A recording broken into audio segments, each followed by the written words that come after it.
Myself, Dr. Nishant KN. I did my MD Psychiatry from AIIMS New Delhi. I did my SRship Senior Residency from AIIMS New Delhi, and currently I am working as an Assistant Professor in KTM program and Department of Psychiatry in NIMHANS.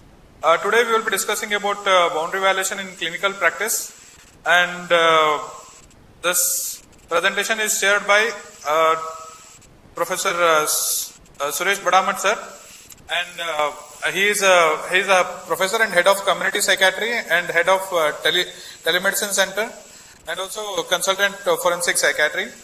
And coming to this today's topic, the overview of this topic, the boundary violation in clinical practice, I will be discussing in this overview: introduction, boundary issue concepts, cultural aspects, epidemiology, sexual boundary violation, and good medical practice, and also non-sexual boundary violation in conclusions. So, am I audible? Yes, you are hearing? Yes. Okay. Let me start with a definition of professional boundary.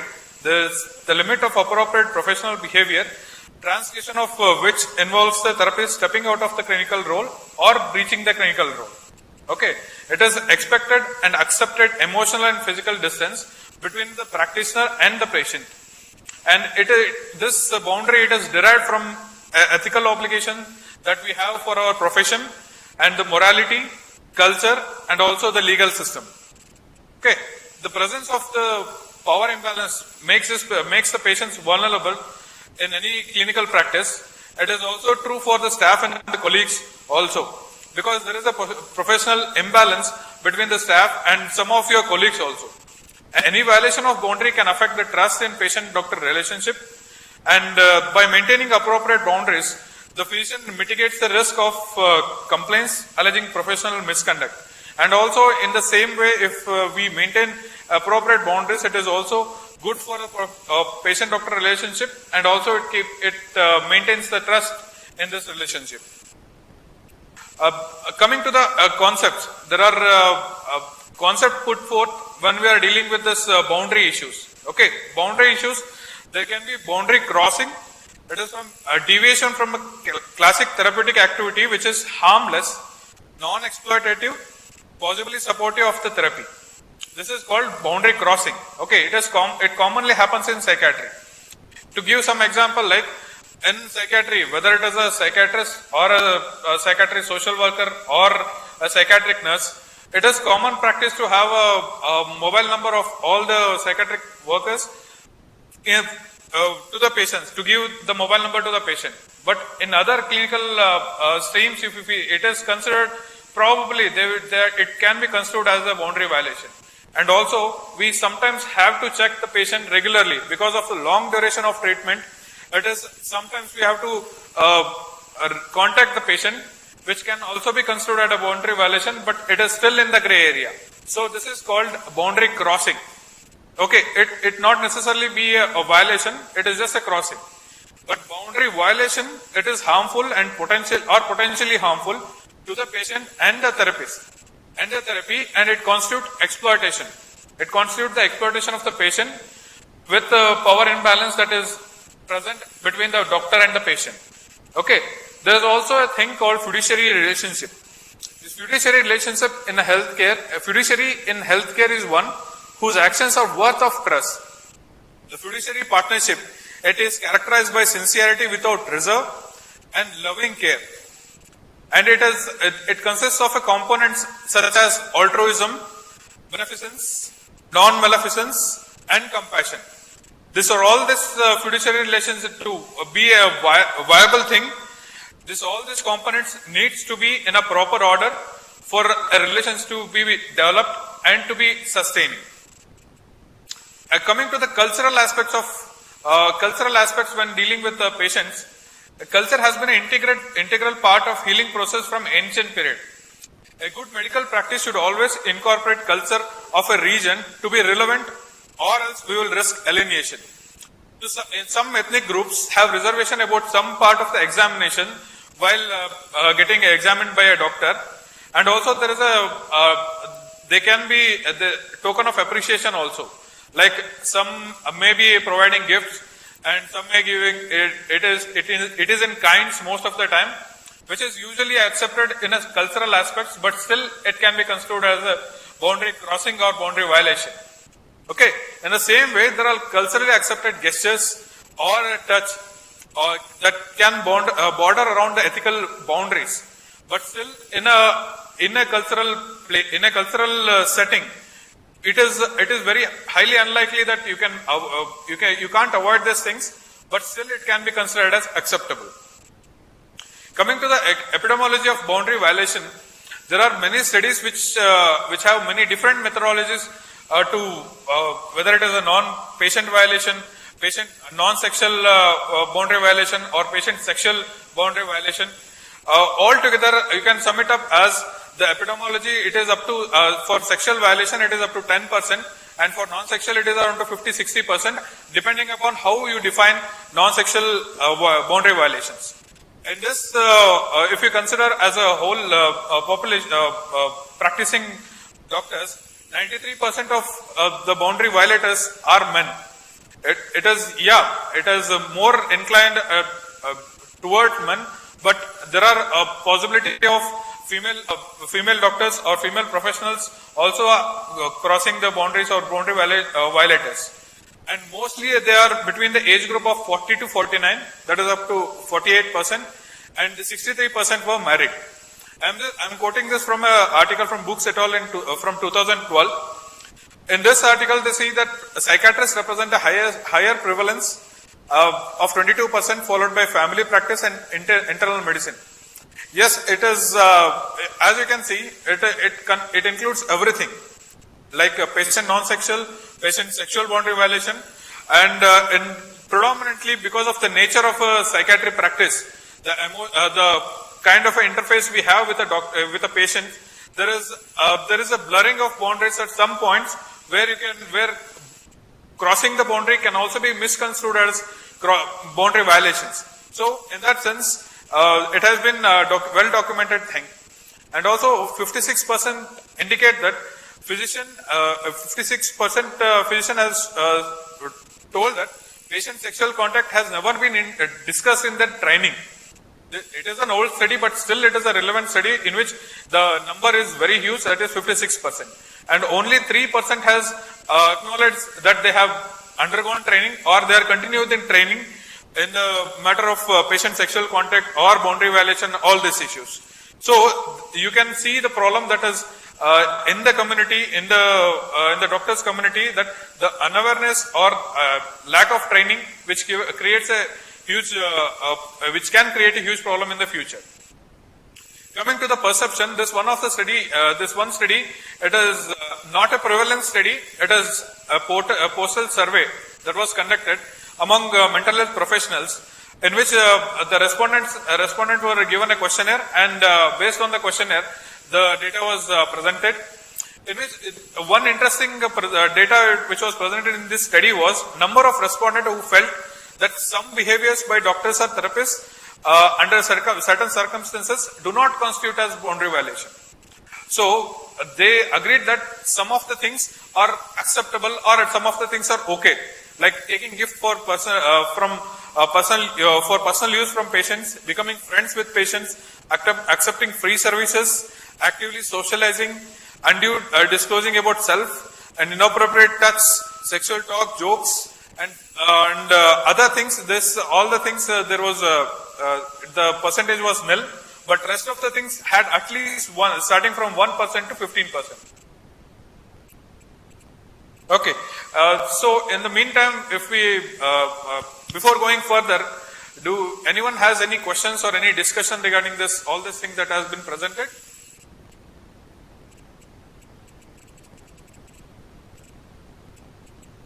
Hello? To summarize, the boundary violations are mainly two types. Basically, boundary violation in profession, especially in doctors, is crossing the professional boundary. It's in the clinical practice. If the doctor crosses the boundary, if, for example, you can talk about non-sexual and sexual boundaries. In non-sexual boundaries, we are talking about the examples which have been given in the table.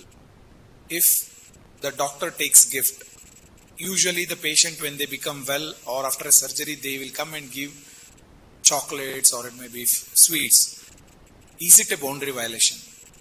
Of course, by definition, yes, it is a boundary violation. They have crossed. Or if the patient becomes well, he brings fruits from his, or whatever he grows from his farm, he brings to your hospital and gives to you free of cost. Is it a boundary violation? Yes, it's a boundary violation. And also, you have a patient who is an engineer, you ask him to come home and repair your TV. Is it a boundary violation? Yes. This is in the real sphere what happens.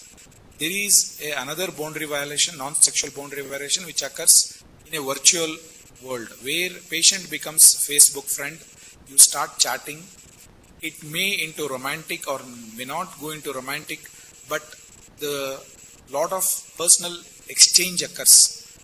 Information, that also is a sexual boundary violation, which is very, very common nowadays. But currently the ethics have not been able to address, but we are able to address only the boundary violation, non-sexual boundary violation, and another one is sexual boundary violation. Unfortunately, the three questions, like sexual talks or having a sexual contact with the patients, these are the issues which many physicians do not disclose. But however, in American Medical Association, they have said that 10 to 15% of the physician had one or the other form of sexual contact with the patients. So this boundary violation is a very essential part, and we as a undergraduate or a postgraduate, we should understand this, because now this boundary violation is becoming a part of ethics in Medical Council of India. So if you have any questions from the audience, please ask. Feel free to ask before we go ahead.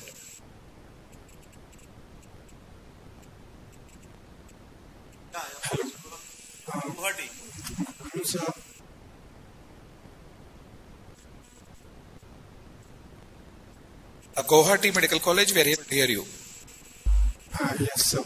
So one of my patient, I am a psychiatry resident, first year.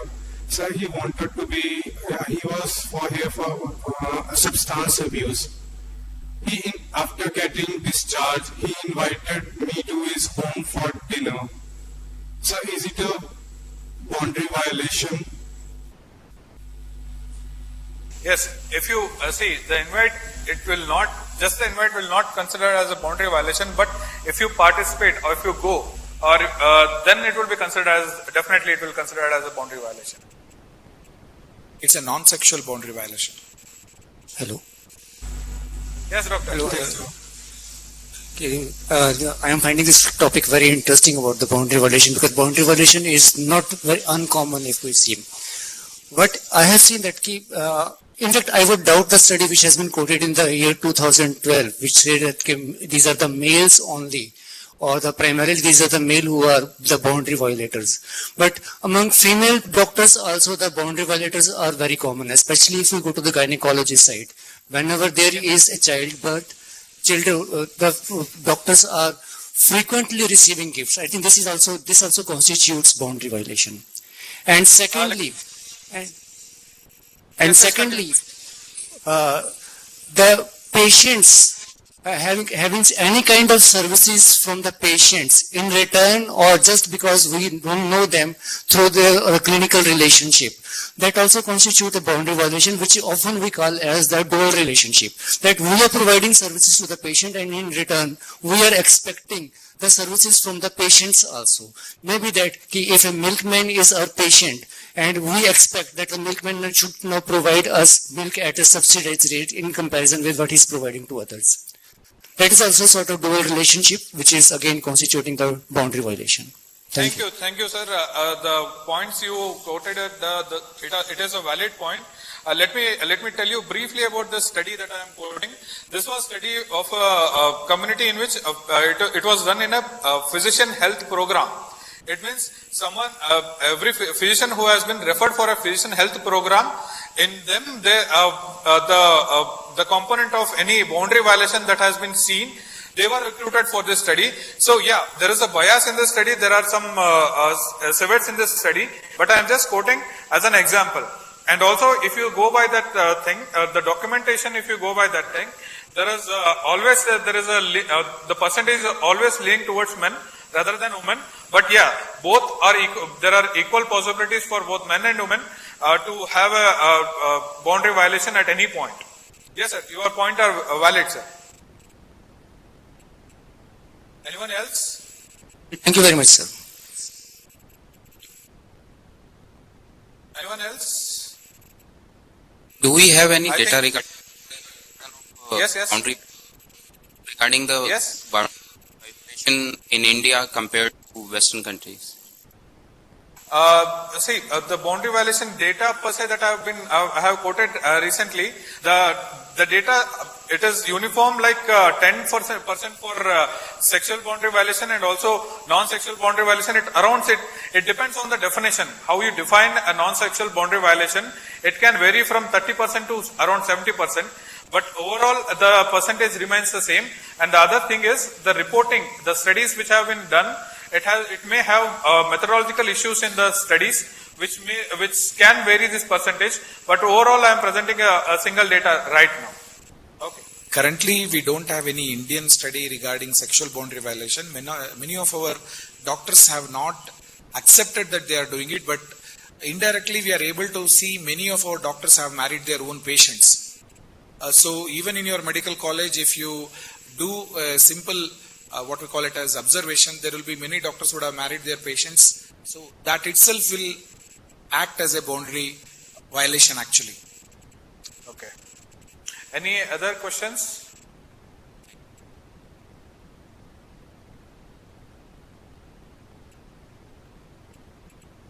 Hello. Yes, sir. I Go ahead, sir. just want to share one of the experiences with the patient. My patient brought milk for me. He was farmer. He was having cattle at his place, and he came with a bottle of milk and saying that it was freshly withdrawn, and it is no injectable has been given to the cattle. None of the hormone was given, and it is a very pure kind of milk. I refused it, not to that I won't take it, and next time won't bring such a thing. But next time when that patient returned, he was very annoyed that it is not a normal gesture. One should not do such a thing. That one should not take a gift of somebody. That it is a common thing in their village and one should not do it. I assertively said that we cannot take it. But when he went away, he was of the view that one should not refuse it. And second thing, he told me that next time he would he would bring freshly withdrawn ghee, that like butter oil. He would take it and you have to receive it. I again said I won't take it and not to bring it. Thank you. Okay. Sir, this is an excellent example for good medical practice, sir. Yes, this can happen in our culture. It has been for quite a long time that in our culture there is a tradition of bringing gifts whenever something good thing happens, or whenever as a token of appreciation that I have mentioned in the cultural aspects. But sometimes it may risk the patient-doctor relationship. But being firm whenever it is necessary is always important. Being firm that, okay, I appreciate your whatever the appreciation you are bringing to me, but it is against the medical ethics and it will not be accepted by me. That is always a good medical practice, sir. Thank you for sharing. Sir, actually the example which you have quoted is very, very common in government hospital setup in India. What I would do thing is that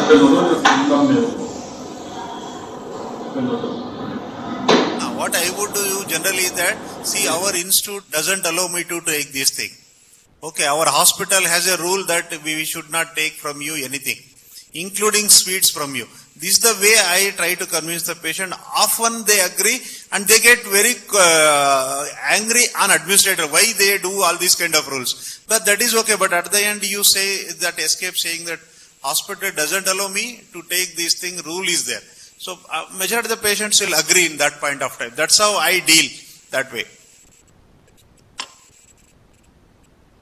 Thank you for bringing up this important issue. Anyone else? We will go ahead with the presentation further. Coming to boundary violation, as sir has mentioned, it can be categorized as a sexual boundary violation, non-sexual boundary violation. It can be financial, or non-sexual boundaries can be financial or business or social. And coming to, we'll be discussing sexual boundary violation in detail. Sexual relationship between a doctor and patient invariably harms both. In the sense, it is detrimental for patient's treatment and detrimental for doctor's reputation of the doctor's community, and it can also lead to much more, which will be discussed in the future. And also, this is mainly because the power gradient present in the doctor-patient relationship put the onus on doctors to ensure the trust. The trust invariably is damaged if any sexual relationship initiated. So, I would like to stress it again. The onus is on us to ensure this trust. And the relation between the doctor and patient is established solely with the purpose of therapy. That is the sole purpose of this relationship. And if this relationship is used for anything else, it will definitely constitute as a ethical issue. And a consent by an adult patient, if such sexual relationship develops, it is not a true consent. Because this is mainly due to the power imbalance that is present in all this kind of relationships. Even if it is initiated by patient, it may be detrimental to patient. See, the initiation by the patient, if you see the complex relationship between a patient and a doctor, it will always be colored by a power imbalance. Because the initiation, the decision can be taken in a vulnerable state, that being sick, in pain, or being afraid, being worried, or in undress conditions, the decision is taken in a vulnerable state. So, yes, even from a patient is always a no in this situation. And same thing applies to the patient relatives too. And let me give some of the example. It is not all the listing, it is a few examples. Like insensitive questioning in sexual history, inappropriate gesturing or words with sexual innuendos, inappropriate touch in the guise of examination, appropriate, even if the touch is appropriate without a consent, it is also a sexual boundary violation. And physical examination of a patient without a female nurse or an attendant, covert or overt sexual advances from the doctor or responding to such advances from the patient, it is also a sexual boundary violation. And consented and non-consented sexual intercourse, of course, it will be a boundary violation. There may be some subtle boundary violations, boundary crossings or violation that can be seen. Like for example, taking more time with a beautiful patient and taking less time with a ugly patient, that is also one of the things. And the other things you can say is like prescribing more medication. For example, giving a stock of more medication to a patient, that can be construed as a boundary violation. These are all things that will be subtle in your practice, and also sometimes communicating out of your the initiation is from your side, but still it is an unnecessary communication to the patient in the guise of asking for how his clinical condition is. These are all can be boundary violations. Another thing is there are laws of the land which will come into force whenever this kind of boundary violation occurs. There is particularly in India, laws related to sexual abuse are generally pertaining to women. But the issue of sexual boundary violation is always gender neutral. The code is for doctors of any gender. It is to safeguard patient of any gender. And the termination of a professional relationship in order to pursue a personal or intimate relationship is also unethical. Okay, I will come to that, the guidelines in the future. And coming to the legal aspects, if you see, obviously, non-consensual sexual activity, it is sexual abuse or molestation or rape, a doctor should be answerable to the law of the land. Okay, it will come under section 354. And also the statutory rape if the age is less than 18. And aggravated rape, this is a new clause, special clause that has been put in after the Nirbhaya incident, because the victim, it also includes the person if the person has a special position of either the victim or a criminal. Okay, special position of a victim in the sense if she is pregnant or if she is mentally of unsound mind. Of the criminal also, if he is a doctor or is a hostel guardian or a jail authority, this will all be considered as aggravated rape. And also, sexual intercourse by a person in authority, This it is a punishable under the law, and also sexual harassment at workplace. So in this, all these legal aspects, it is the legal aspects will take its own course if it is come to the legal jurisdiction. But there is ethical jurisdiction also, which we should be always aware about. So it is always best to have a good medical practice. It is good medical practice. It is ethical practices that always everyone should follow. In the sense, only ask questions or comment about patient's sexual history, behavior, or performance when the information is relevant. Okay. And also this should be done in a sensitive way, so that not to hurt or not to intrude into the privacy of the patient. And physical examination in presence of attendant or nurse is always the mark. Be aware and respectful of the patient's cultural and religious background. This can escalate into an issue in some situations, but you should always be aware of all these things. And also don't make any sexual comments or advances towards the patient, and refrain from responding to any of the sexual advances by the patient. And clearly explain to the patient the scope, rationale for any examination, treatment, or procedure before doing the procedure. And it should be done in a proper way and in a sensitive way also. And stop the physical examination or a procedure upon the patient request. Give the patient privacy to undress or dress. Never assist the patient with the adjustment or removal of the clothes unless the patient consents. And only touch the patient's breast or genitalia whenever it is medically necessary. Use gloves whenever performing genital or rectal or oral examination. Ensure a patient, guardian, or a trusted adult in presence during a genital examination or of a child. Let me quote one of the incidents. I would not be disclosing much information about it. One of a neurosurgeon, after post-surgery, okay, the patient was a child, and he took the patient just for a toilet because he was not able to go to it.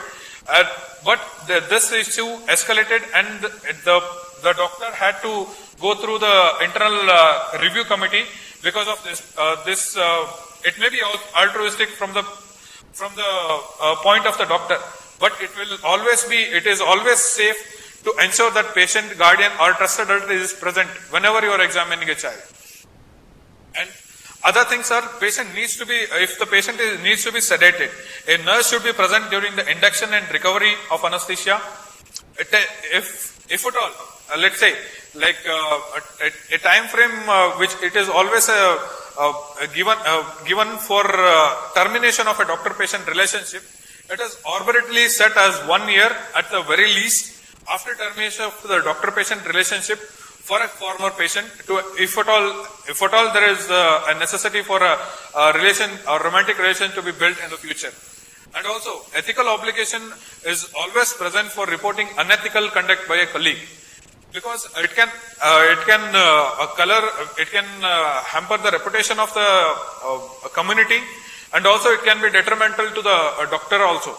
It is not like the reporting can harm the doctor, but you have to be supportive. If at all he has done something, some wrong behavior, he will face the consequences. You need to be supportive when he is facing the consequences, and also when he is coming out of the situation also. So it is like being a person of responsibility along with a colleague.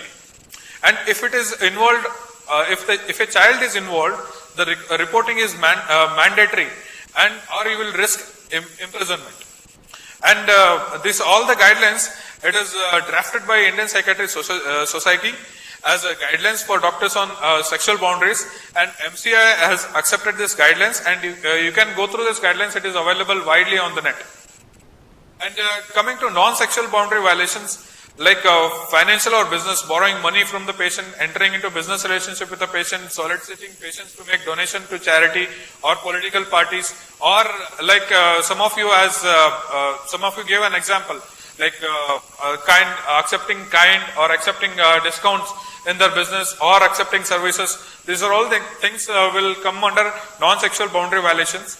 And coming to social, giving or receiving inappropriate or elaborate gifts, asking patient directly or searching other sources for private information that are not relevant to the clinical issues. Here, the virtual world will come into picture whenever someone searches for private information or someone contacts through social media and everything.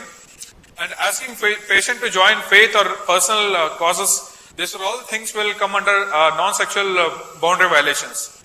So, I will, as I have discussed all this thing, I have discussed sexual boundary violation in detail, and non-sexual boundary violation I have discussed in brief, because these are all the things you encounter day in and day out, and you know how to deal with this, with the institute principles and also your personal moral grounds.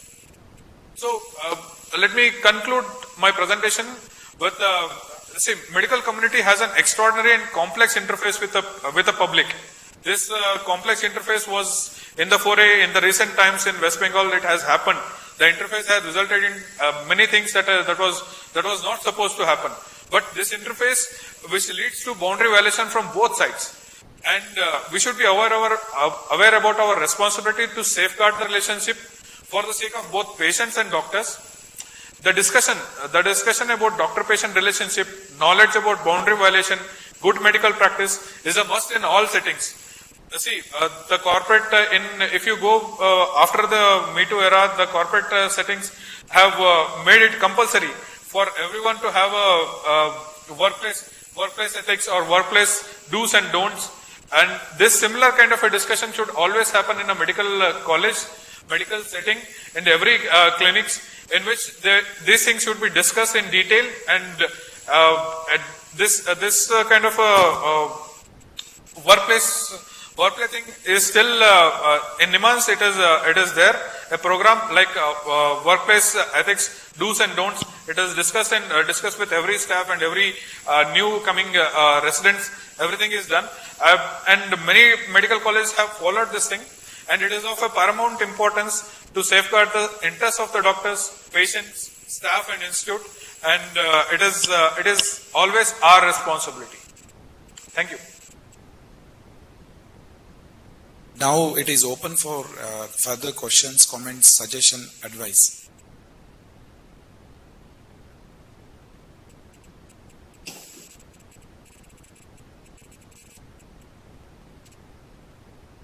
Any questions from Guwahati Medical College, Rohtak?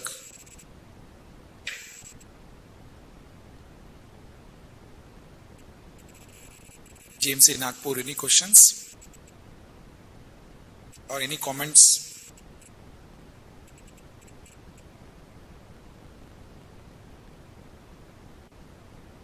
Good evening, sir. We are from Guwahati Medical College, and last year what happened is one of our patients, and he was like talking to me, and he told me that, okay, doctor, your smile is good and you talk well, and he was like literally flirting, and it happened on the second day also. And today he got discharged, and he was like coming to me and telling me that, okay, ma'am, I'm going home and we won't be able to meet again. So I told her, okay, we will meet in OPD, means like you should come for the checkup.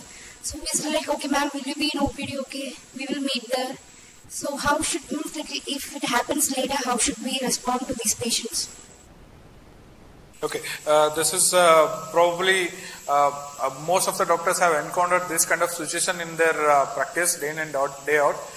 See, this kind of thing can be dealt at your point when it is only this sort of communications. Like you can discourage whenever this kind of a talk is done by a patient, and if you suspect there is some amount of innuendos or some amount of like sexual innuendos is also present, then it is always appropriate for you to take to a authority. Okay, it is always, you have to take this, it is considered as sexual harassment. Okay, then other than that, if it is not present, then you can discourage him, and if you feel uncomfortable for treating this patient, you can transfer the patient to other doctors also. It's best is to inform your immediate superiors about the issue, and if it requires change of doctors or the therapist, would be the best.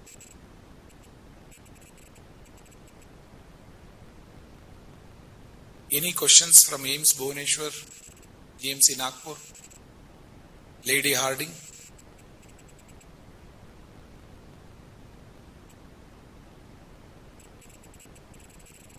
Good afternoon, sir. Yeah, go ahead. So I had faced a situation where after getting treatment, the patient had found my email address through the institution website. Then he had messaged me for thanking. It was only for thanking. Then in this situation, how should we proceed?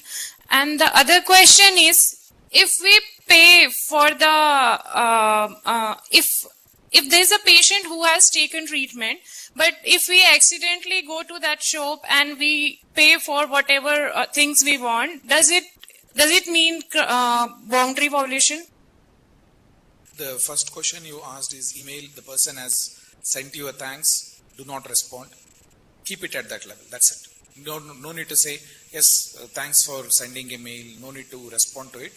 He can even thanks in person, but he has sent a mail, don't entertain that usually.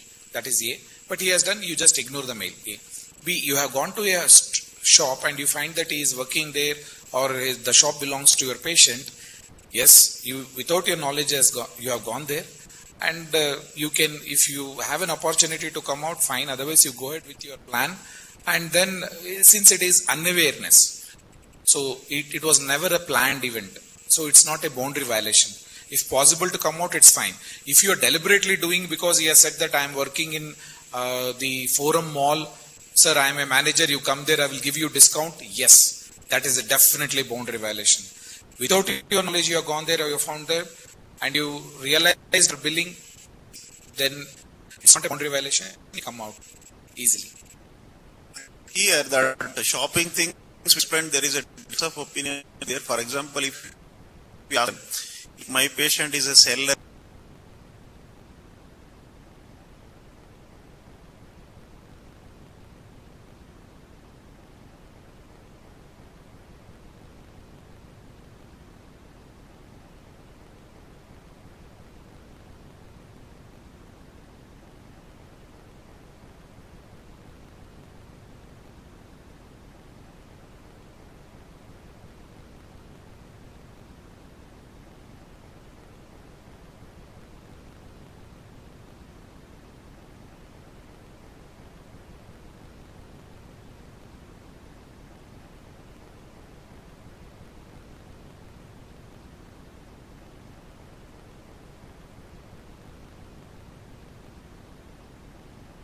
hello, I hope all of you listen to me, or should I repeat again? So please repeat it again. It was open. Yeah, see, there is a difference of thing when, if personally, if you ask me, I go for shop and I didn't know that was my patient. He comes and say, I am your patient. Sir, you take this thing, I don't want money from you. I don't accept. Even if he says, I will give you 80% discount, I don't accept. And if there is whatever standard practice he is doing for other person, if he says same thing which you will follow, I am going to purchase. Maybe I will use the digital transaction rather than just cash payment, some kind of that thing. So there should not be any differentiation. Boundary violation kind of things. So undue advantage. Any kind of things. Even if shop is standardly given 20%, if they say, sir, I will give you extra 10%, that also I don't accept. Okay, so that kind of things. It's basically you should not take advantage of your patients in whatever form. Even the patient is offering it. Our job is to say no. That's the basic understanding about the professional boundaries. And another thing, another way of putting across is that you should protect yourself also for not taking undue advantage from the patient side. Not only that you are not taking the advantage, you should not allow patient to take the undue advantage. He may give you 80% discount and next day he comes and tell you something different. So that is also should not be allowed.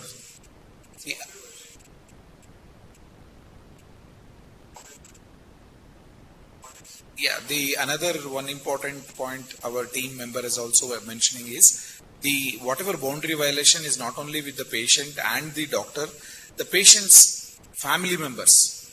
That's also it applies. It's not that only patient. It's a patient sister. No problem, sir. She's not a patient. No, that's also considered as a boundary violation, even with the family member. So we have to be very careful when we are dealing even with the patient's family member.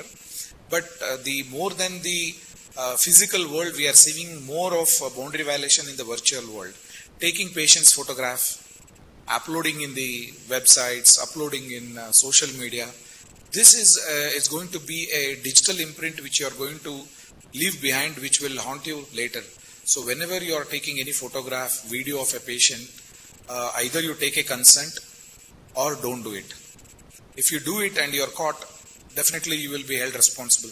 So especially in the virtual world, be careful, especially when you are taking for patients photographs, videos, commenting on any patient, or making a diagnosis of a well-known personality without examining him. These are all you should refrain from yourself. One of the best example I can give you was the recent United States election. Many of them made comments on the personality or the diagnosis of the US president. We should not do that as a medical fraternity. We should not comment on anybody's personality or the illness without examining him. These are all we have to refrain from us, because the American Medical Association recently they have amended telling that we should not comment on any person if we have not examined, unless the person himself asks for it. Otherwise, you should not do it. This is another one boundary violation. We should be very careful. Any questions from the audience or the PGMS Rohtak? Any questions?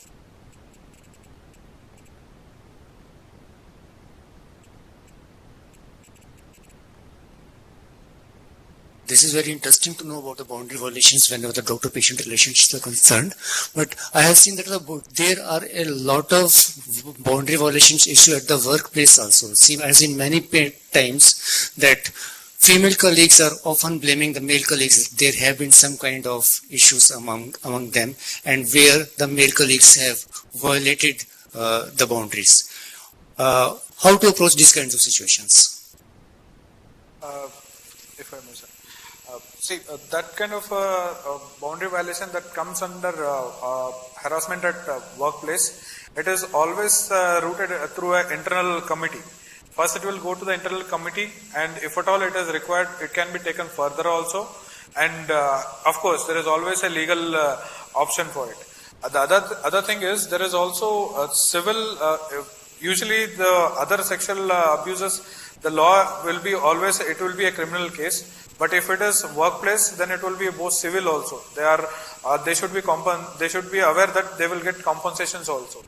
And also, to avoid all these things, every institute, every medical college should always have a workshop or a sensitization program at the initiation, like what are the things that constitute as a sexual harassment or sexual abuse. This kind of a thing should be done in every college in the initiation, so that we can avoid all such scenarios in the future. And always, there is always a power imbalance, even if it is a colleague, if he is a junior, if he or she is a junior, seniority wise, or other staff also, there will always be a power imbalance present in this kind of relationships also. There is always a bias whenever the inquiry is taking place. And as in that ladies, they are given more preference. Whatever they want to say, they don't require to produce any kind of proof. But if the male is there, the male is always required to prove and go to the extent that he is not challengeable at all. And it creates a lot of bias. And I think in India, this law about the sexual boundary violations is quite biased, and it is pro-female instead of being gender neutral. This is what is my observation. Yeah, I definitely respect your comments, sir. I agree with your comments, but the recent law talks about, after Vishaka guidelines from the Supreme Court regarding the sexual harassment at workplace, there is a new law has come, is the Prevention of Sexual Harassment at Workplace 2013. This is the law, and every hospital should have a internal committee where only the aggrieved person is a female. So any person within the hospital campus, it may be a patient, it may be a staff, it may be a nurse, it may be a doctor who has been harassed by a male person within the campus. It may be again another doctor or another worker in this, or a staff or administrator. What is the sexual harassment definition? An unwelcomed gesture is the definition which has been given. Yes, till here it is right. But after that, when complaint has been given by a lady in a written format to the internal complaint committee, the committee has to give a copy to the accused or the person who has been accused, so-called. The copy has to be given to him and he has to respond within 7 days, and the respondent has to respond within 14 days. After that, the inquiry will be done. The inquiry will be headed by always a woman as a chairperson who is the senior most in the institute. Along with 50% of the members should be females, more than 50%. And then the committee will do, and majority of the time, 99% of the time, there will be no evidence. Because most of the time it will be a gesture, it will be a comments. If there is a messages sent or by the phone or by the mobile or email, yes, those will be considered as evidence, but many a time they don't have those evidence, invariably the case will follow. But unfortunately, the issue here is the accusation that person has harassed me in the institute gives a very bad name to the male adult. So this is definitely a detrimental, but anyhow, very rarely we find that women harassing a man. But however, the laws in India in favor of women, because they are the gender minority, what they consider as, and they are at the receiving end. So that is the reason the laws are in favor of women at this point of time. But if the day changes where the woman starts making comments and harassing men, the law can become a gender neutral, similar to POCSO Act, that the Protection of Children with Sexual Offence 2012, which our doctor mentioned. In this case, any child has been abused, and now it is the responsibility of any doctor to report to the police. If they don't report under Section 19 of the Protection of Children with Sexual Offences, the doctor, whoever it is, it may be a doctor, it may be a nurse, it may be a teacher, it may be a principal, or it may be a social worker who comes to know the child has been abused. If they don't do it under Section 14 of Protection of Children with Sexual Offences, they will be punished for 6 months for not just informing. It is now, we have to break the confidentiality, and the law has mandated all, including health professional, to report. So currently the boundary violation, though it was a boundary violation in the ethics realm, it is slowly entering into the law realm, similarly in sexual harassment, POCSO Act. But of course, as you said, sir, the law is more in favor of women, but unfortunately the gathering evidence, bringing the evidence and testing it in the committee or in the court of law, and those evidences should stand the scrutiny of the opposition party. Then only it will be considered as evidence. Till then it will be still what we call it as an evidence which has to be tested in the court of law.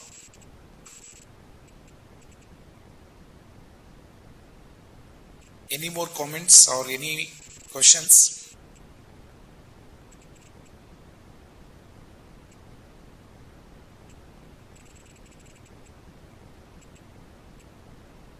If there are no questions, I would like to thank PIJMIS, that is from Rohtak, Bhubaneswar, Haldwani, Impal, GMC Nagpur, Guwahati Medical College, and I would like to thank Dr. our Nishant, who has done a very good job, and Dr. Manjunath, who has added to the discussion, Dr. Vinay, Dr. Guru, and also Dr. Mallikarjun, who made this presentation. Thank you very much. Thanks for giving us an opportunity to share our experience, and thank you very much, sir, from Rohtak, sir, for sharing your comments. We are really happy that people are participating. Thank you very much, sir. And again, we will meet next week with the newer discussions. That is on laws in medical field will be discussion in the next week. Hello. Now onwards, classes would be more on core of psychiatry, and we would request you people to just inform your colleagues, friends, students, residents, and not only psychiatry residents, even some of the medical residents. And actually psychiatry, what we talk here is relevant for all doctors. So we would request you people to pass on the message that there will be class from NIMHANS and every Tuesday 3 to 4. And we are ready to change or meet the demand if some relevant classes to be taken from us that way. Thank you.